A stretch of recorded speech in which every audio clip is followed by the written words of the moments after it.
Real quick, I do have like a follow-up question regarding this to y'all, Mason Cam. Do you guys judge artists in the industry based on talent that they discover and put on, or do you think that their legacy should kind of stand alone? Like, what is your opinion on that? How do you guys feel about that in the music industry? Well, that's pretty interesting. I look at it the same way as sports.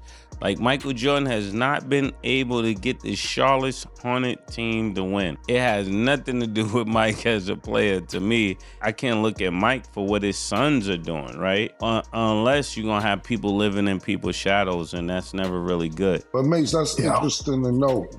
Is that the reason you gave up on Harlem World?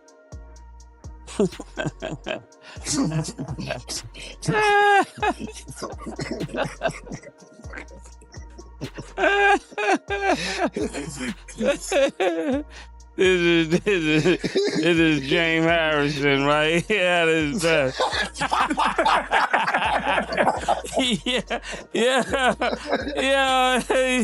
Yeah, with friends like these who need enemies, right?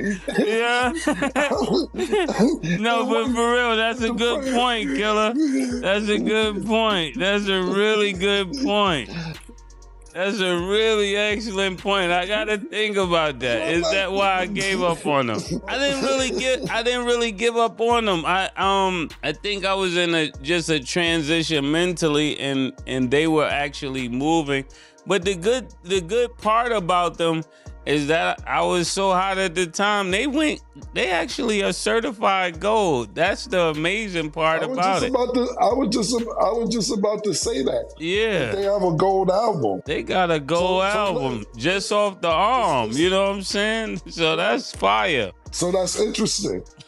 So you're attributing your career to them going gold. So basically, you're kind of responsible for them going gold if it's off the muscle, you're saying. So let me ask you this. But it shouldn't be that way. But I'm saying it shouldn't be that way. Everybody should be able to stand on their own. So what I'm saying is this: if they went gold off how hot you was, yeah.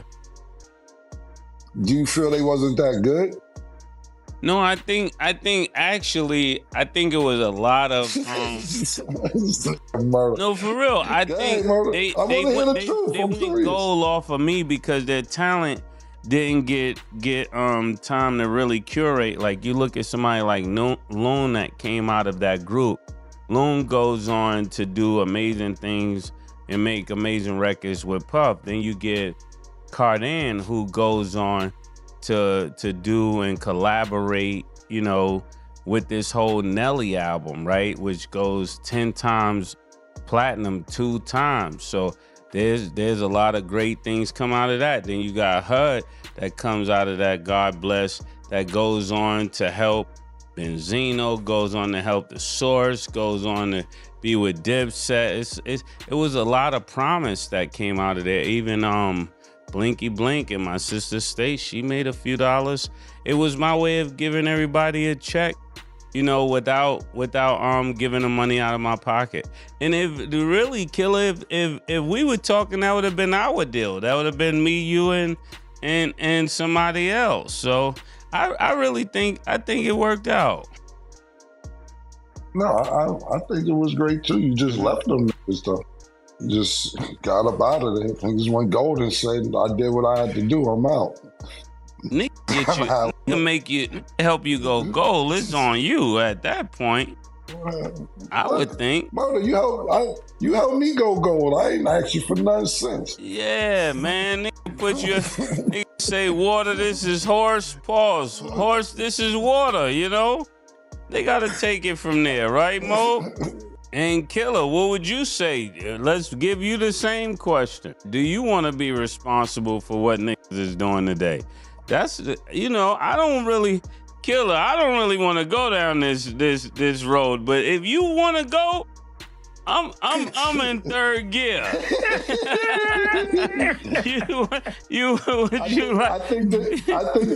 think that you answered the question correctly. Is that what you try to do for other people, you try to do for them. If they can't complete it and follow through, that's on them. But that shouldn't be a part of your legacy. I think the Michael Jordan analogy was perfect. Like, yo, okay, I can't be the best owner in the world, but don't forget I'm the best player in the world. You get what I'm saying? So I think that you answered it correctly. I was just more interested in the Harlem World perspective of it. But I think everything you say, look, I took you to the water. I taught you how to fish. Go fish, nigga. Look, I can't make you drink the water. Nigga. You telling me you're thirsty. I showed you where it's at. That's on you. A lot of times with me, when I had artists, that's why I don't deal with artists like that anymore, is that to me, it's like a lot of them, when they go broke, they start blaming you. When you get them the money, everything is all fine and dandy and killer this, yo, killer did this, that, third. But they squander it. And then they don't have the money and then they start talking about, yo, nigga robbed me. No, I didn't rob you. You bought 3 cars and you moved the exit six on the New Jersey Turnpike. I didn't tell you to go move by Great Adventures, Six Flags and all that in a 9-story townhouse. You know, when you get your first bit of money as a new artist, it's a lot of things that you want to do to make up for what you not having growing up in that environment. And when you get that first initial money, you think that this is the way it's going to be forever because you like, I'm hot, I'm going to keep working, so on and so forth. But music changes and you have to be able to reinvent yourself with music. And sometimes people don't really realize that. Like, you got to think about this, right? Like, let's just think just using 90s real quick as eras. You know, you had a Tribe Called Quest and them niggas with native tongues. It was like a backpack crew for the younger audience that don't know. And then you had Dr. Dre reinvent himself with Snoop Dogg and Death Row. Then you say, you know what? The East Coast niggas start coming around when you got somebody like Puff and Mase and Biggie and saying, look, man, we gonna do some fly shit, man. F that. Then what happens 2-3 years later, you get a rough ass like DMX who changes the climate again. You gotta learn how to stay relevant through all these temperatures. And I don't think everybody knows how to weather those storms. So that can't be your fault because you got them the money initially. That doesn't mean that you have to keep getting them money. I tell niggas all the time, nigga, I got you the money, I'm not your accountant though. That was on you to maintain your money. And now if you don't got no more, it's not my fault that I didn't make you, don't say I didn't make you hundreds of thousands, if not millions of dollars. You squander it and you didn't keep hustling. You thought this was the way life is supposed to be. And they're just not good managing money. And that's where the blame comes in to me with a lot of artists. This is why all my artists now are AI. Let me add on to that. Yo, wait. How many AI artists you got? 32. I don't deal with no emotions or nothing. I ain't got to deal with nobody. You know, yo, let me tell you something. Murder, no. Soon as you start with, you know, they surviving on their own and everything. As soon as you start with them, yo, I ain't paid my rent in 3 months. Look, yo, I gotta pay for this funeral. Nick ain't even die yet. Yo. Yeah, you ain't gonna believe this. Yeah. On is sick. She needs how much is the kidney? Yeah, 72,000. Yo. Yeah, all that start happening soon as you start getting artists, and I understand it, but you know, it's better. It's a lot of emotion that come with dealing with people. And to me, that's kind of, you know, just real quick, I think that's kind of where, when I got to Rockefeller, I kind of think that's what played a part into that breaking up Murder. Because you got to think about this. You got Brooklyn, and then you got Harlem niggas, and then you got Philly niggas. And it's like 7-8 people per state. It's a lot of personalities to manage. You have to think about all these personalities that you have to keep under one umbrella and manage. And if one person is doing better than the other, they'll be like, yo, how come he's doing this? I've been here longer. Like when I got the Rockefeller Murder, You know, I was coming from a bad situation at Sony, so as soon as I got there, I put my foot on the pedal and it was all gas. I remember it was 2 walk-in closets, murder. We cleared them shits out. We got some desks. We got the who worked in the Universal building to put phones inside of them walk-in closets and turn them into office because they had cubicles in front of them. And then you had some who was there long enough, I won't say who because I have no problem with them, but they sitting there like, how Cam get an office? Nah, that shit was a closet. Y'all niggas been here for 4 years. Y'all ain't see this shit. Yeah, you just my office now. You just saw more opportunities, and that's credit to your visionary eye, you know. And some people don't have that. Some people could walk into a situation and just see what this could be, and when you can see it before everybody, you're actually the person that take the brunt of everything. Pause. And that's just what comes with being a visionary. I remember, you know, meeting a few guys, and I was just like, yo, this guy's gonna be special. People didn't see it. They was like, yo, I don't see that. I said, okay. They was like, he's too old. I said, okay. Then by the time it turned around, the whole city is looking in his direction, and I'm like, man, this is the same that all of y'all said was too old. This is the same person none of you wanted to take the call for, and now it's all of your best friends.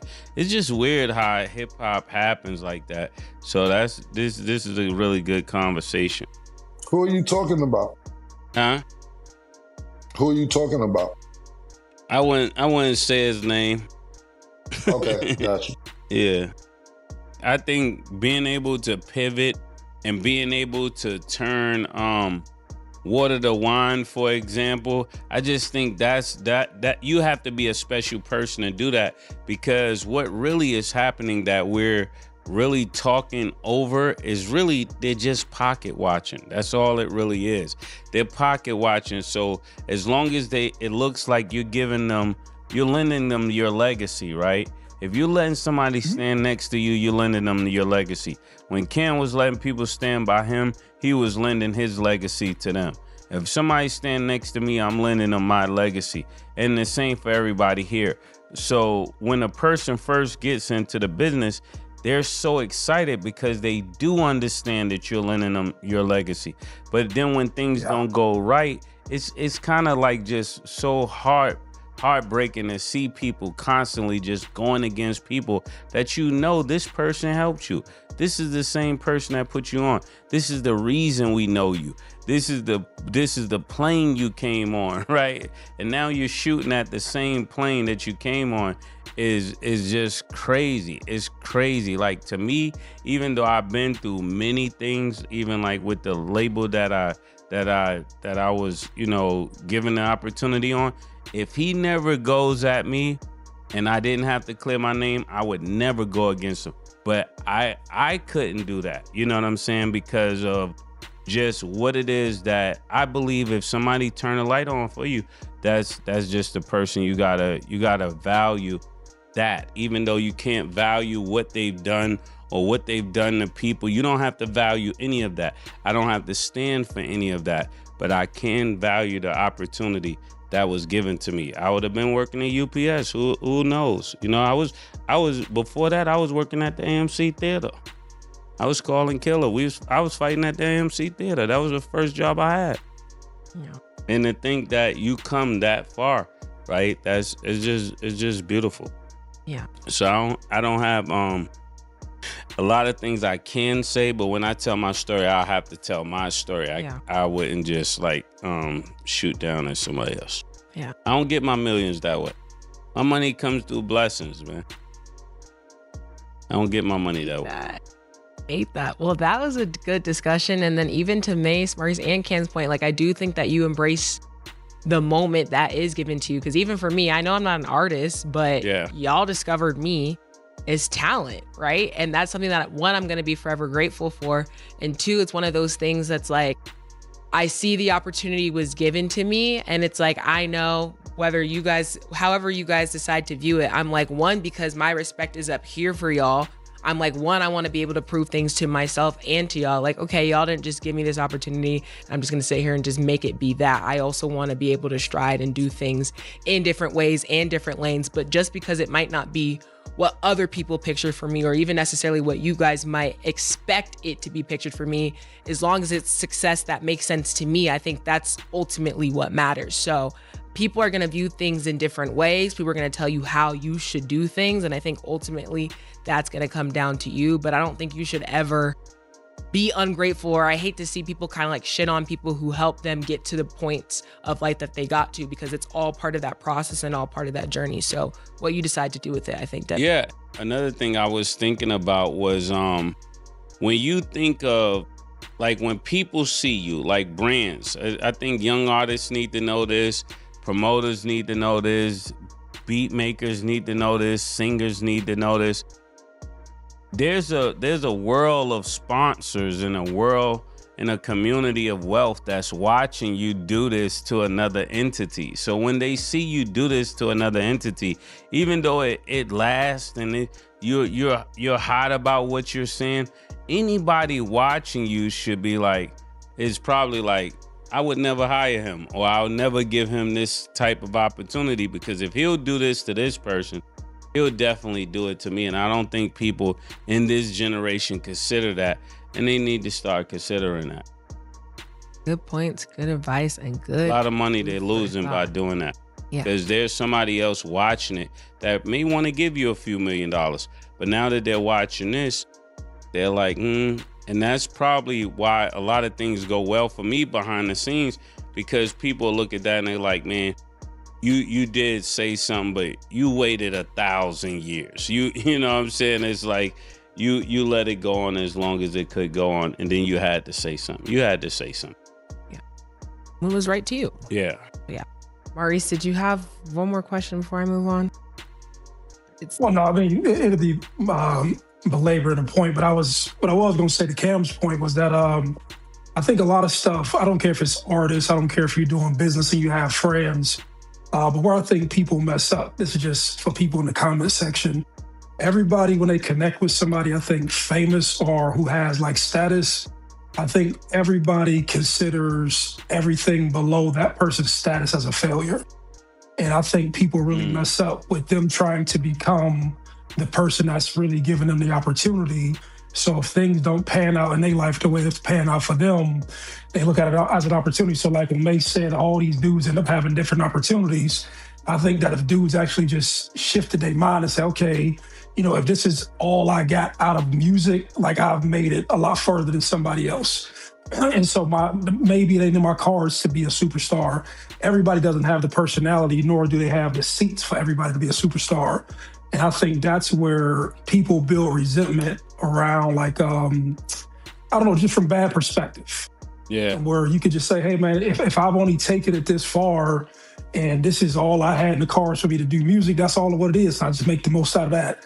And so I just think that would help somebody if they just view things different rather than thinking that the person who's giving me the opportunity, I have to be as big as them, pause. And that right there is the part nobody wants to say out loud. You came up on somebody's plane, and now you shooting at the plane. That's wild. That's genuinely wild. And we all know somebody like that. You know somebody like that right now. Don't act like you don't. Here's the thing though, we only scratched the surface on this one, because the names we didn't say, that's a whole other episode. And trust me, that conversation is coming. We just had to let it breathe first. Now look, if this made you think, if you was nodding your head, if you pulled out your phone mid-video to text somebody you watch this, that's a like. That's literally what the like button is for. Just press it. Drop a comment too. Tell us who you think bit the hand that fed them. We already know who you're thinking about. Say it. Subscribe if you're not already. Because the conversations we're about to have, you need to be here for those.